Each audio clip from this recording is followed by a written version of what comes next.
दोस्तों, अगर आप किशनगंज के रहने वाले हैं तो आपके लिए एक बहुत ही बड़ी खबर सामने आई है। खबर यह है कि अभी अभी किशनगंज और पूर्णिया में भूकंप के झटके महसूस किए गए हैं। अगर आप किशनगंज पूर्णिया के रहने वाले हैं तो फिर ये खबर आपके लिए बहुत ही महत्वपूर्ण है, क्योंकि किशनगंज में भूकंप के झटके महसूस किए गए हैं। जी हाँ, ये भूकंप का केंद्र नेपाल के काठमांडू रहा है। यानी कि नेपाल के काठमांडू में भूकंप की शुरुआत हुई, जिसे बिहार के किशनगंज, पूर्णिया, अररिया और पटना तक महसूस की गई। जी हाँ, आपको बता दूं कि बिहार के कई जिलों में बुधवार को भूकंप के झटके महसूस किए गए हैं। जब पटना में भूकंप के झटके से लोग सहम गए। जी हाँ, हालांकि किशनगंज और पूर्णिया में हल्की सी महसूस हुई है। राजधानी पटना में 2:52 पर भूकंप के झटके महसूस किए गए। जब पटना मौसम विज्ञान केंद्र के अनुसार भूकंप का तीव्रता 5.1 दर्ज की गई। जब भूकंप का केंद्र नेपाल की राजधानी काठमांडू के पास बताई गई है। भूकंप का केंद्र 10 किलोमीटर गहरा था। राजधानी पटना में भूकंप के झटके महसूस किए जाने पर लोगों ने घर से निकलना शुरू कर दिया। कई अपार्टमेंट भगदड़ की स्थिति पैदा हो गई। वहीं पर पूर्णिया और किशनगंज में भूकंप के हल्की सी झटके महसूस किए गए हैं, जो लोगों को पता भी शायद नहीं चला होगा। हालांकि भूकंप बहुत जल्द खत्म भी हो गया, तो फिर लोगों ने बड़ी राहत की सांस ली। खबर के मुताबिक बिहार के पटना, गोपालगंज, सीतामढ़ी, पूर्णिया, किशनगंज और अन्य जिलों में भूकंप के झटके महसूस किए गए हैं।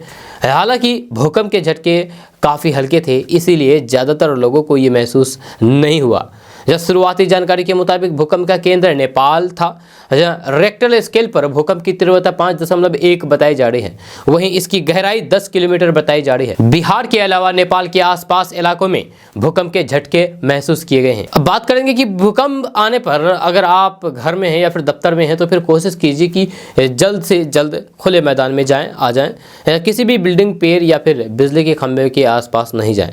जब भूकंप के झटके के बीच घर या फिर दफ्तर से निकलने के लिए लिफ्ट का इस्तेमाल करने से पूरी तरीके से बचें। इस दौरान सीढ़ियों का ही इस्तेमाल करें। बताया जा रहा है कि भूकंप का तीव्रता 5.2 था, इसीलिए किसी तरह के जान माल के नुकसान होने की सूचना नहीं है। भूकंप के झटके जब महसूस हुआ तो फिर सदर अस्पताल में भर्ती मरीज भी बाहर निकल गए। मरीज के परिवार वालों ने सुरक्षा कर्मियों से भूकंप के झटके महसूस होने के बाद भवन से सुरक्षित बाहर निकल गए। हालांकि थोड़ी देर बाद लोगों ने राहत की सांस ली। हालांकि कई लोगों ने बताया है कि भूकंप की तीव्रता इतनी कम थी कि उन्हें महसूस भी नहीं हुआ। वहीं ऐसे लोग जो कार्यालय में बैठे हुए थे, उन्होंने भूकंप के झटके महसूस किए।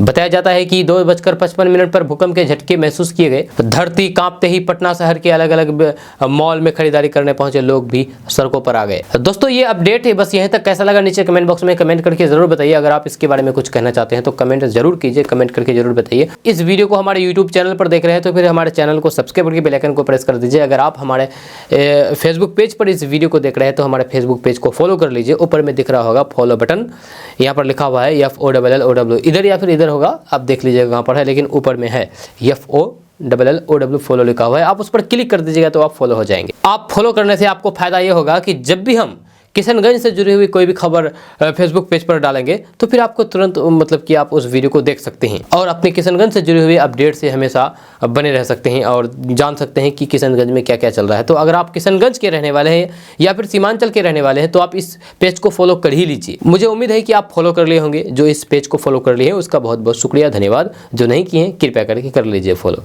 मुझे उम्मीद है आप इस पेज को फॉलो कर लिए होंगे। तो मिलते हैं फिर नेक्स्ट वीडियो के साथ, तब तक के लिए जय हिंद, जय बिहार।